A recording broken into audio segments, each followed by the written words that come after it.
தென்னையில் காணப்படும் வெள்ளை ஈக்களை கட்டுப்படுத்த மஞ்சள் நிற ஒட்டுப்பொறி பயன்படுத்தப்படுகிறது. ஒரு ஏக்கருக்கு 10 மஞ்சள் நிற ஒட்டுப்பொறி தேவைப்படுகிறது. நீங்கள் பார்க்கிறபடி 3 அடி நீளம் 2 அடி அகலம் உள்ள மஞ்சள் அட்டைகளை தென்னை மரத்தில் கட்டி விளக்கெண்ணெயை அதன் மீது தடவ வேண்டும். 4 நாளைக்கு ஒரு முறை விளக்கெண்ணெய் தடவ வேண்டும்.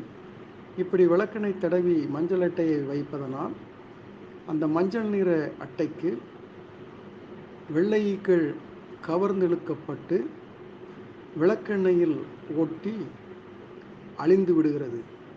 இதனால் வெள்ளை ஈக்களை தென்னை தோப்புகளிலிருந்து அகற்றிவிடலாம்.